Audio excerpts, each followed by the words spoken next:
பொருத்தம் தேடுபவள் பொறுப்பற்றவள்.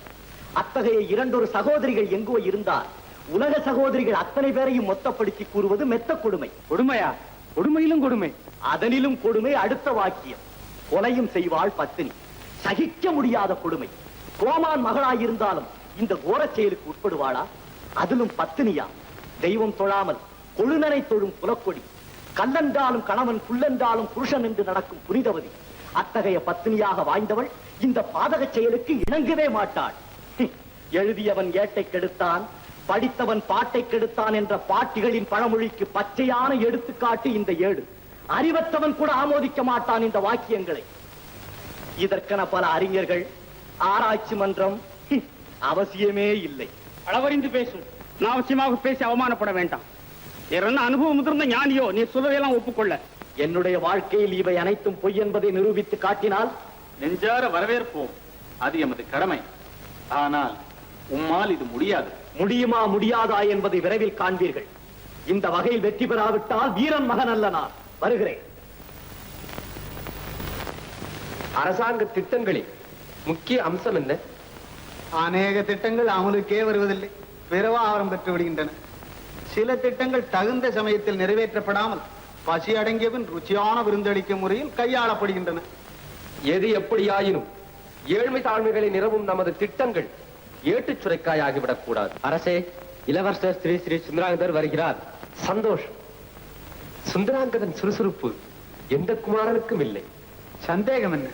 பெருக்கால் தாங்கள் செய்வது அரசாங்க சட்டப்படி ராஜ துரோகம் என்பதை அறிவீர்களா? அறிவேன், நன்றாய் அறிவேன். உனக்காக எவ்வித தண்டனைக்கும் உள்ளாவேன். ஆபத்தை ஆனந்தமாய் வரவேற்பேன், அஞ்சாமல் அனுபவிப்பேன். அம்மா, ஆலோசித்து பாருங்கள். அன்னையை காப்பாற்ற வேண்டிய பிள்ளை ஆபத்துக்கு ஆளாக்கலாமா?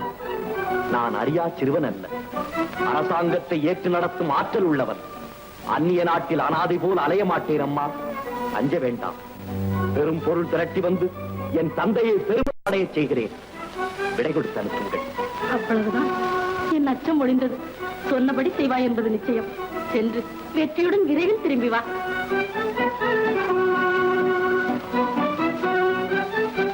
பரந்த கடலுக்கு ஓமை கூறலாம், பெற்ற தாயின் உள்ளத்திற்கு ஓமை கூறவே முடியாது. வருகிறேன் அம்மா.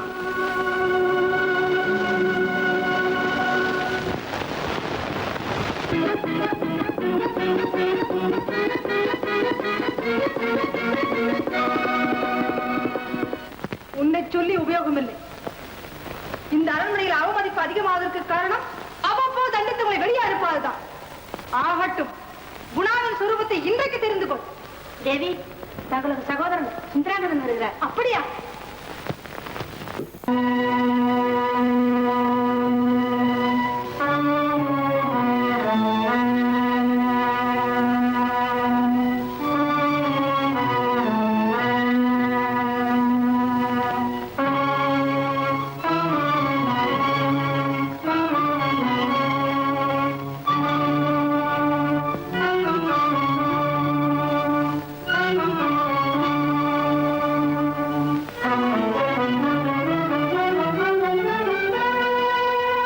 என்ன இது?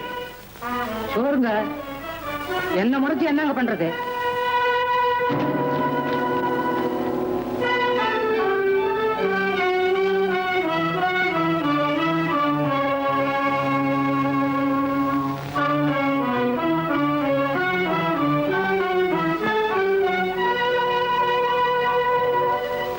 முகம் கருக மனம் துடிக்க பேசாதே.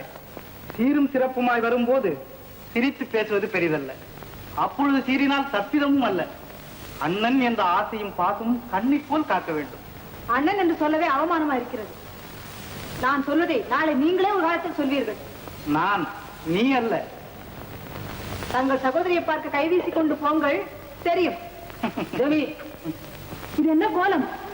நீங்கள் சொன்னபடி செஞ்சுட்டு உங்க அண்ணா கொடுத்து வெகுமதிங்க. அப்படியா?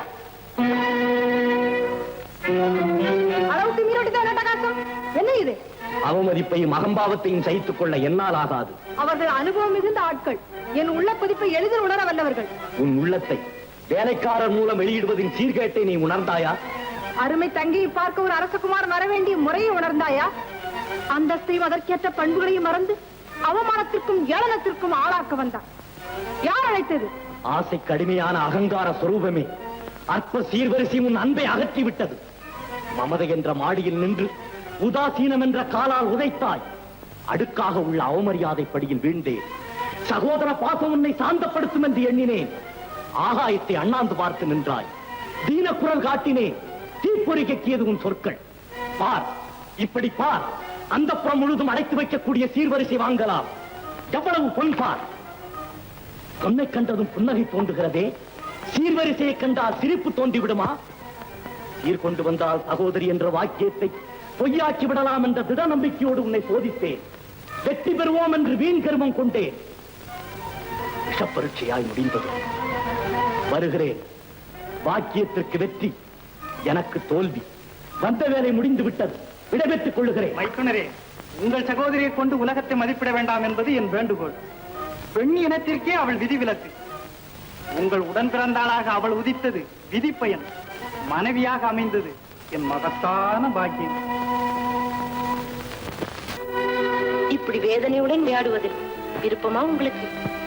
இல்லை, சீக்கிரம் வந்து விடுகிறேன்.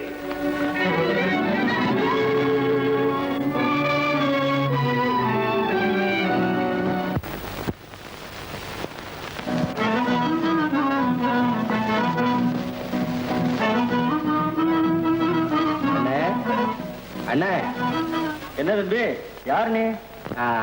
நீ தானே சேட்டு விட்டு வேலைக்காரன்? எந்த மடைங்க நான் வேலைக்காரன்? தினசரி வெளியில போய் வியாபாரம் செய்யிட்டு வருவேன். அப்புறம் எங்கேயாவது போடான்னா போவேன், வாடான்னா வருவேன். பேட்டி துவைக்க சொல்லுவாரு, காலமுக்கு சொல்லுவாரு, கையை பிடிக்க சொல்லுவாரு. ஏதோ சிநேக முறையில செய்துகிட்டு இருக்கேன். வேலைக்காரன்னு கேவலமா சொல்லிட்டிய. அப்ப நீ வேலைக்காரன் இல்ல, வேலைக்காரரு. அப்படி சொல்லு. ஆமா, உன் பேர் என்னங்கிற? ஏன் லட்சுமண? அடப்பாவி, நீதானா? உன்னை இந்த ஊரெல்லாம் தேடி தேடி என் காலெல்லாம் ஓஞ்சு போச்சு. போ. என்ன தேடுறியா? அப்ப நீ ஊர்ல இருந்து வரியா? ஆமா ஆமா.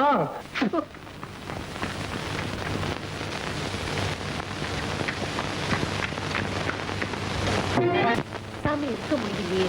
ஏன் அப்படி என்ன நடக்காதது நடந்து போச்சுன்னு? போடி, ஒண்ணும் தெரியாம உளர்ற. மதிவானம் தான் அவரோட மனசை கலக்கி விட்டுருக்கான். ஏமா, மதிவானம் என்ன எருமையா? அவர் மனசுதான் என்ன குட்டையா கலக்கிறதுக்கு? இல்லைன்னா இதுவரைக்கும் இல்லாம இன்னைக்கு திடீர்னு புறப்பட வேண்டிய அவசியம் என்ன? நான் ஒரு வார்த்தை பேசலன்னா உயிரே விட்டுடுவாரு. அப்பேற்பட்ட மனுஷன் என்கிட்ட ஒண்ணுமே சொல்லாம உடனே போயிட்டாரே. விஷயம் இல்லாமலா இருக்கும்?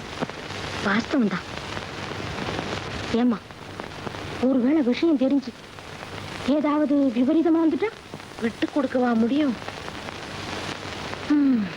தலைக்கு மேல வெள்ளம் போகும்போது ஜான் போனா என்ன, முழம் போனா என்ன? சரி, அப்ப என்னம்மா செய்யறது? அப்படியே திருப்பிடுறது அந்த பக்கம். அதுதானே பிரமாதம். அதானே, பொம்பளைங்க மனசு வச்சா பூலோகத்தை கூட நரகலோகமாக்கிடலாமே. அதுலயும் நான் தான் இருக்கேனே உங்க நாடகத்துல எந்த வேஷமும் போடுறதுக்கு. சரி, நீ போய் சேட்ட உடனே வர சொல்றியா? சரிதான். பழையபடிய வேதாளம் முருங்கை மரத்துல ஏறுது. ஆமாண்டி, நேத்திலிருந்து அவரை பார்க்காம எனக்கு நிம்மதியே இல்லடி. வேணாமா, விருதுபட்டி சனியன விலை கொடுத்து வாங்குறீங்க. அதெல்லாம் இல்ல, அவரை பார்த்தாதான் எனக்கு பயம் தெரியும். போடி. சரி. இந்த சுவர்ணபுரி மகாராஜனை கொன்று நாட்டை கவர சதி செய்தது முதல் குற்றச்சாட்டு. சதிக்கு உடந்தையாக இருக்க மறுத்த மனைவியை கொல்ல முயன்றது இரண்டாவது குற்றச்சாட்டு. இதற்கு நீர் என்ன சொல்கிறேன்? இந்த குற்றச்சாட்டுக்களை நான் ஒப்புக்கொள்ள மறுக்கிறேன். மாப்பிள்ளை மாமனார் நாட்டை கவர காரணம் நாடற்ற நாடோடியா, இல்லை வீடற்ற வெறும் பரதேசியானார்? எத்தனையோ நாடுகளை வென்ற எனக்கு இன்னும் ஓர் நாடு வேண்டுமென்றால் அதற்கு பத்தினியின் பக்கத்துணையா வேண்டும். சிறுநரியின் உதவி சிங்கத்திற்கு தேவையா அமைச்சரே? உமது மாரிச்சவாதம் இங்கு யாரை மயக்காது. தந்தையால் நாடு கடத்தப்பட்ட உமக்கு நாடு ஏது? நாடு பிடிக்க சேனை ஏது? சேனை திரட்ட செல்வம் ஏது? சேர்ந்து சதி செய்ய இன்னொரு சீர்கெட்ட மூளை ஏது? அதனால் மதிக்கட்டீர். சதிக்கு சதியிடமே சகாயம் தேடினீர் என்று நான் சொல்லுகிறேன். பிறந்த குடிக்கு கொள்ளி வைப்பவள் என் பிரேமா அல்ல என்பதை இந்த பதர் இப்படி அறிவான். தந்தை மட்டுமல்ல, கூட பிறந்த தங்கையும் விருத்து தொழிலாளே உண்மை. காரணம்? அது என் சொந்த விஷயம். நீர் என் அரண்மனையில் ஒளிந்து கொண்டிருந்தது பைத்தியமாக நடித்தது அவைகளும் சொந்த விஷயங்கள் தானோ? ஆம், மங்களபுரியில் ஏன் அஞ்ஞான வாசம் செய்தார்? அதற்கு பதில் சொல் போதும். அதுதான் என் சொந்த விஷயம் என்று சொன்னேனே. ஓ, வெளியிட முடியாத ரகசியமோ? இல்லை, வெட்கக்கேடு. யாருக்கு? உமக்கு, எனக்கு, இந்த நாட்டிற்கு. உன்மத்தம் பிடித்தவனே, என்ன உணர்கிறாய்? மல்லாந்து படுத்து உமிழ்ந்தால் எச்சில் மார்மீதுதானே விழும் என்று பார்த்தேன். இப்போது வெட்கக்கேடானாலும் வெளிப்படுத்து என்று என்னை வற்புறுத்துகிறீர்கள். கேளும், சொல்லுகிறேன்.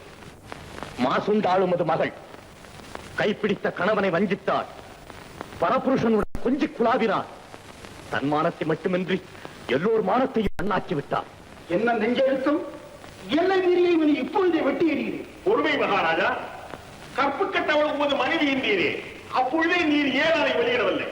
இந்த ஆபாசத்தை நான் யாரிடம் முறையிடுவேன்? இதற்கு சாட்சியங்கள்? முதல் சாட்சி எனது தோழன் மதிவாணன். அவன் இங்கு இல்லை. இரண்டாவது சாட்சி தெய்வம். அது இங்கு வராது. மூன்றாவது சாட்சி நேரே பார்த்த என் கண்கள். ஒழுங்காக ஆதாரம் காட்ட முடியாத ஒரு அயோக்கியனின் அவாண்டத்தை யார்தான் நம்ப முடியும்? சந்தர்ப்பத்தின் சதியாலும் சூழ்நிலையின் சூதாலும் சரியான ஆதாரம் காட்ட முடியாவிட்டால் நீயும் பொய்யாக வேண்டியதுதானா? சந்தர்ப்பம், சூழ்நிலை இரண்டும் சந்தர்ப்பவாதிகளின் சாகச சொற்கள். மரம் நீக்கி அறம் காப்பவன் என்றோ மன்னன். இருளில் ஒளிகாணும் இந்தியாவும் எனக்கு தெரியாதே. பொற்கொல்லன் பேச்சில் மயங்கி பூம்புகாரின் வடிகளை கொண்ட பொறுப்பற்ற பாண்டியன் தானோ நீரும்? செய்த தவறுகளை மறைக்க மனைவிக்கு விபச்சார பட்டம் சூட்டும் ஜெகப்புரட்டம். சரித்திரம் கண்டிராத சதிகாரன். சபையோர்களே, சொல்லுங்கள், இவன் குற்றவாளியா இல்லையா? குற்றவாளிதான். குற்றவாளி. எதற்கு வஞ்சாத எத்தன்? குற்றவாளியா தான். குற்றவாளி? நான் குற்றவாளி? நாகம் கக்கிய நஞ்சை மாணிக்கம் என்று மதித்து கூத்தாடி நடுநிலைமை தவறுவதா நாயகன் மாண்பு? மனித சதையை ருச்சி பார்க்கும் கழுகு கூட்டத்துடன் மன்னனும் சேர்ந்து ஹீங்கரிப்பதா நேர்மை?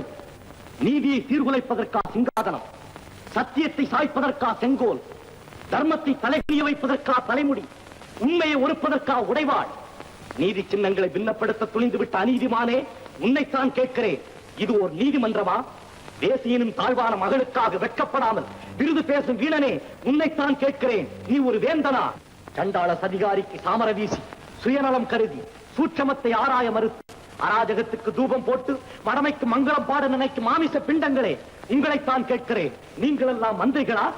அக்கிரமக்காரன் மகிழ வேண்டிய அமைச்சர் குழாம் பாட, அறிவத்தோர் ஒத்தூத, தாழ்ந்தோர் தாளம் போட புதராடும் செல்வ சீமான்களே, உங்களைத்தான் கேட்கிறேன். நீங்கள் எல்லாம் ஆண்களா பெண்களா? நியாய நியாயங்களை நிறுத்து பார்ப்பதல்லவா நீதி? வேந்தன் கடமை. அதற்கு உதவியாக இருப்பதல்லவா அமைச்சரின் தர்மம்? இவர்கள் இருவரும் தங்கள் கடமையில் தவறாமல் பார்த்துக் கொள்வதல்லவா பிரபுக்களின் பாங்கு?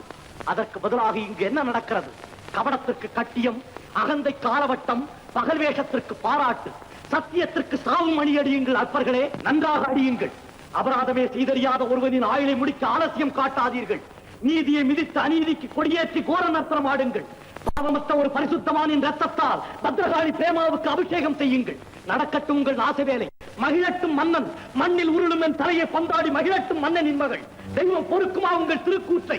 போதும், நிறுத்து. ராஜ துரோகம் செய்ததோடு அல்லாமல் மனச்சாட்சியற்று மனைவி மீதும் பழிசாட்டி துடுக்கான பேச்சாலும் துணிகரமான நடிப்பாலும் இச்சபையை ஏமாற்ற முயன்ற இந்த மானங்கட்டவனை மலை உச்சியில் இருந்து தலைகீழா உருட்டி தள்ளிவிடுங்கள். பொறுங்கள் மகாராஜா, பொறுங்கள்.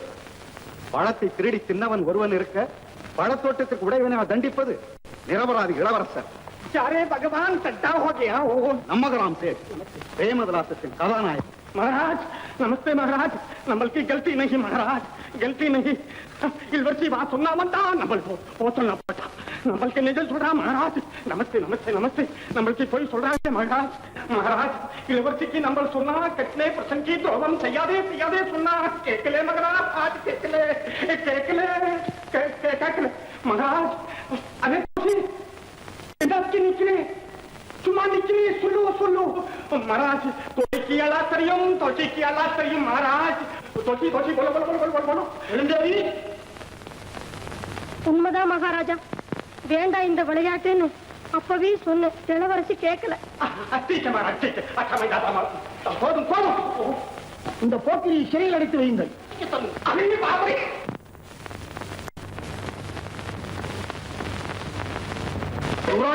துணை போன இவனை சிறையில் அடையுங்கள்.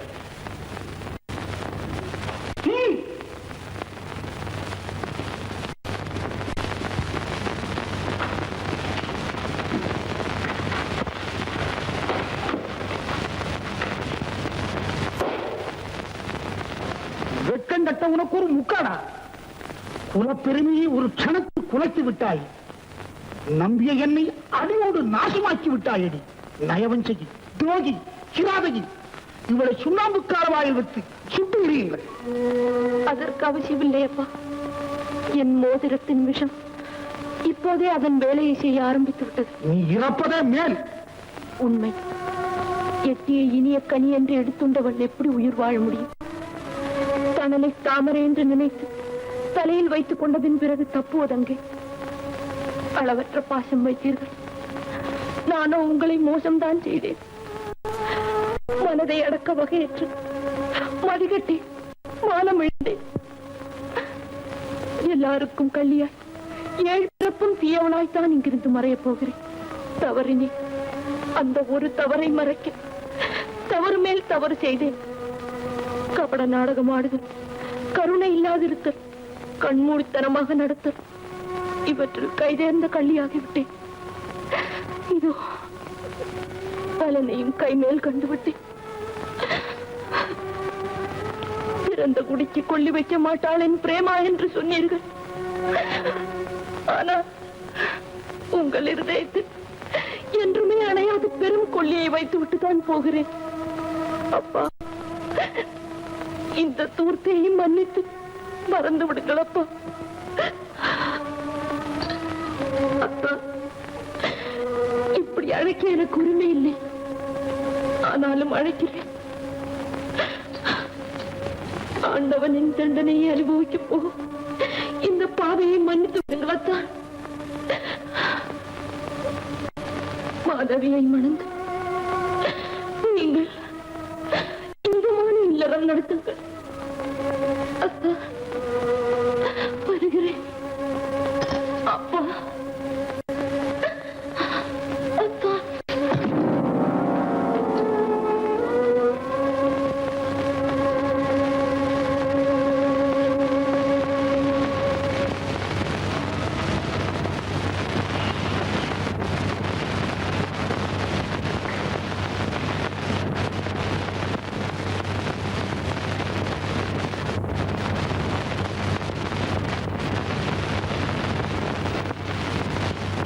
சகல மரியாதைகளுடன் சவத்தை அடக்கம் செய்யுங்கள்.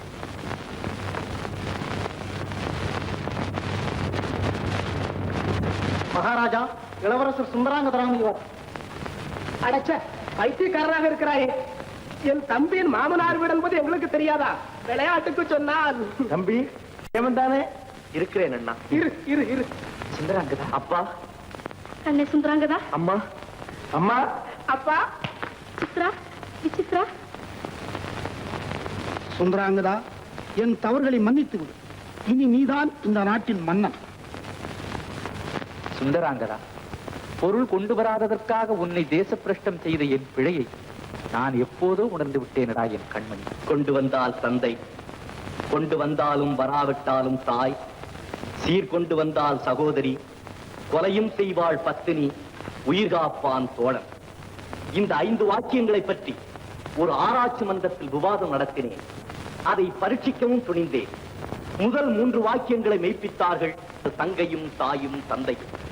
ஆனால் 4வது வாக்கியத்தை பற்றி நான் கவலைப்படவே இல்லை. எந்த மனிதன் தன் காதல் மனைவியிடத்தில் இதை போய் சோதிப்பான்? ஆனால் அதுவும் தற்செயலாக நடந்தது என் மனைவி பிரேமாவினார். 5வது வாக்கியத்தையும் மெய்யாக்கினான் எனது தோழன் மதிவாணன். அனுபவத்தால் அறிஞர்கள் எழுதும் வாக்கியங்கள் என்றுமே பொய்யாவதில்லை. உண்மை, உண்மை, முக்காலும் உண்மை. பிரேமாவின் கடைசி விருப்பம் இப்பொழுதே நடக்க வேண்டும். துன்பத்தை இந்த இன்பத்தால் தான் கொடுக்க விரும்புகிறேன். மதிவாடா, என் உயிர் தோழா, உயிர் காப்பான் தோழன் என்பது உணர்த்திய உத்தமனே, இப்படி வா. மல்லிகா, ஏற்றுக்கொள் எனது தோழனை. நண்பா, பெண்களில் உத்தமி இவள், ஏற்றுக்கொள். நண்பா, உன் சித்தம் என் பாக்கியம்.